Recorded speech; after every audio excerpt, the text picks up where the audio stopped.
গল্পকথা নকশিকাথার আরেকটা ভিডিওতে আপনাদের সকলকে স্বাগত। আজকে শনিবার আর কাল রাত থেকেই মা সমানে জিজ্ঞাসা করছে যে কালকে তোরা নিরামিষ খাস তাই না? ও আচ্ছা, কখন তাহলে উঠছিস এখন ঘুম থেকে? এই সব জিজ্ঞাসা করছে। তখনই আমরা বুঝতে পেরেছি যে মা আসার প্ল্যান করছে। আর হ্যাঁ, ঠিক তাই, আমাদের বাড়ির কাছাকাছি এসে মা কল করে বলল যে সৌম কী করছে রে, একটু পাঠাতো। তাই সৌম এখন গিয়েছিল মাকে নিয়ে আসতে।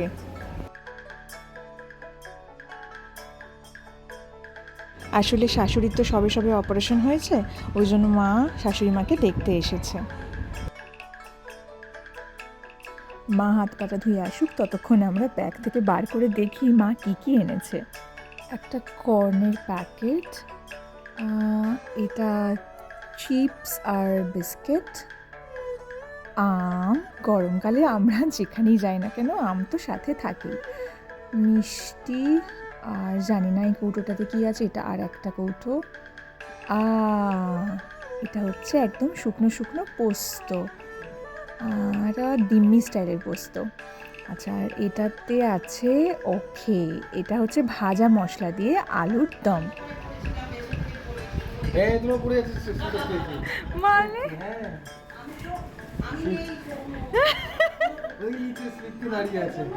এখানে এখন হাসাহাসি হচ্ছে। সৌম যখন আনতে গেছিল, মা আসলে পরে এসেছে একটা সিল্কের শাড়ি আর স্কুটারের পেছনে বসেছে, আর সেখানে নাকি রাস্তাটা অ্যাকচুয়ালি খুব খারাপ অবস্থা। তো ওই রাস্তা দিয়ে আস্তে আস্তে যখন একটা জার্কিং এসছে, ওখানে নাকি মা স্লিপ করে পড়ে গেছে, আর সেটাকে এরা বাড়িয়ে বাড়িয়েই বলছে মা নাকি একদম পড়ে গিয়ে মাটিতে পড়ে গেছে। এই নিয়ে হাসাহাসি হচ্ছে এখানে। আর আমি এখন দৌড়ে যাচ্ছি আমাদের বাগানে, তার একটা কারণ আছে। তার আগে আরেকটা জিনিস দেখাই। এই যে যার যার এটা প্রিয় তার কিন্তু দারুণ লাগবে, বড় বড় কাঁঠাল হয়েছে। যা, আমার আসতে কিছুটা দেরি হয়ে গেল। আমি ভেবেছিলাম যখন কাকু ওপরে উঠছে তখন ভিডিওটা করব, কিন্তু এসে দেখলাম যে অলরেডি ওপরে উঠে গেছে। যাকে আপনাদের ডাব পাড়াটাই দেখাই।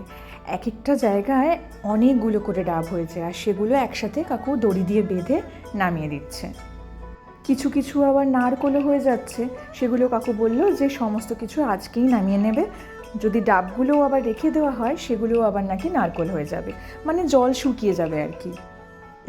এই দেখুন, একটা অলরেডি কাকু নামিয়ে দিয়েছে, বাবা এখন এটা খুলছে। ওকে দেখেই বলে দেয় কোনটা নারকোল আর কোনটা।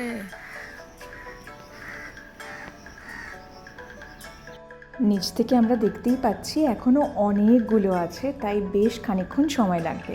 আর যে পাতাগুলো শুকিয়ে গেছে সেগুলোও কাকু এক এক করে কেটে ফেলে দিচ্ছে।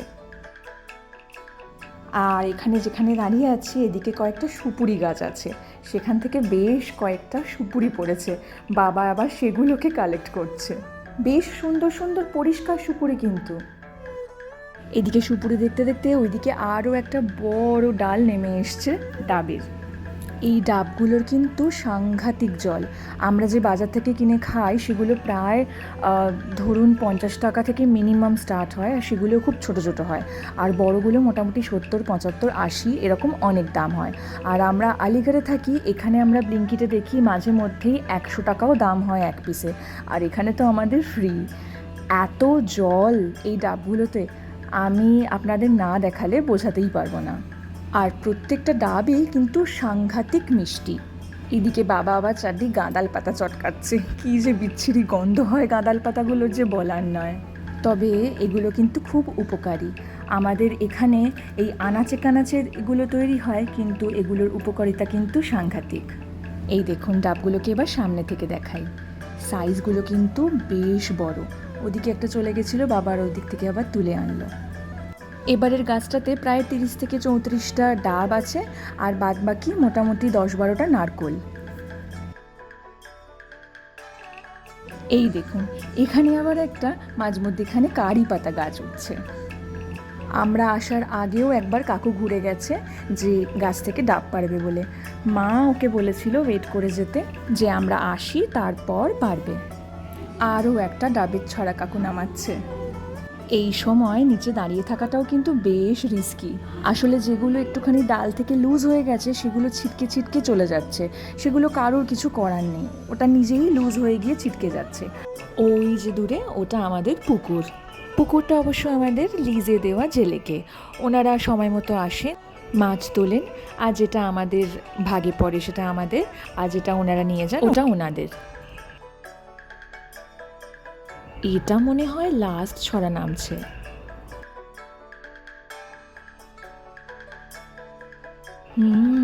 এগুলো কিন্তু বেশ বড় বড়, তার মানে এগুলো মনে হয় ডাব। বনের বাজারে আসা তো আর অভ্যাস নেই, কি অবস্থা। 2 মিনিট হলো এসেছি, হার্ডলি 3-4 মিনিট হবে, আর এদিকে সেদিকে মশা কামড়ে ফুলিয়ে দিচ্ছে। মশাগুলো কি মোটা মোটা, আর যেখানে বসছে সেখানে বোঝাও যাচ্ছে না যে বসে আছে। হ্যাঁ, ঠিকই বলেছিলাম, সব হয়ে গেছে। ওই দেখুন কাকু কি সুন্দর তত্তর করে নেমে আসছে গাছ থেকে। এটারও কিন্তু একটা টেকনিক আছে, সবাই কিন্তু এটা সহজে পেরে উঠবে না, এটাও কিন্তু শেখার ব্যাপার।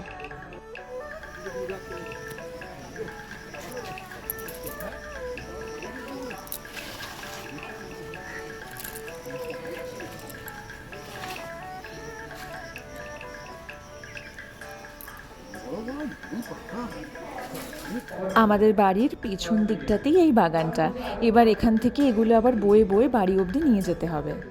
তাই বাবা এখন ডাবগুলোকে ব্যাগের মধ্যে ভরছে।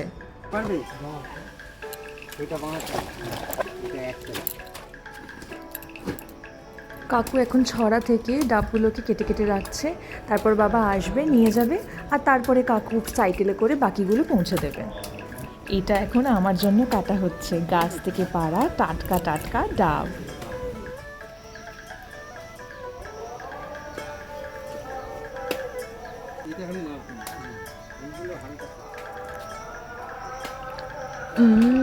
এত মিষ্টি ডাবের জলটা যে বলার নয়। বাবা আর আমি একটা করে এখানেই খেয়ে নিলাম।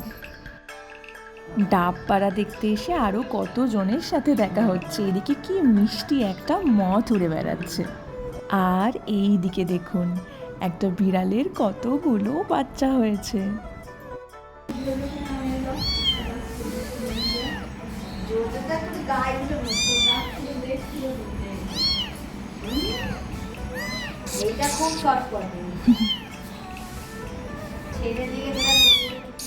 কিরকম গলা হয়েছে দেখেছেন?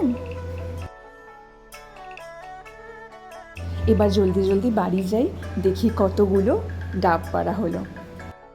অনেক কটা ডাব হয়েছে আর অনেক কটা নারকোলও, এগুলো সব এখানে রাখা আছে, এবার সবার মধ্যে ভাগাভাগি হবে। মাও আজকের দিনে এসেছে, ভালোই হয়েছে। আর এই সব কটা ডাবের মধ্যে আবার শ্বাস আছে পাতলা পাতলা। যাই আমরাও পটাপট ডাবের শ্বাস খাই। আপনাদের সাথে দেখা হবে গল্পকথা নকশি কাঁথার পরের একটা ভিডিওটা ভালো লাগলে অবশ্যই একটা লাইক করে দেবেন।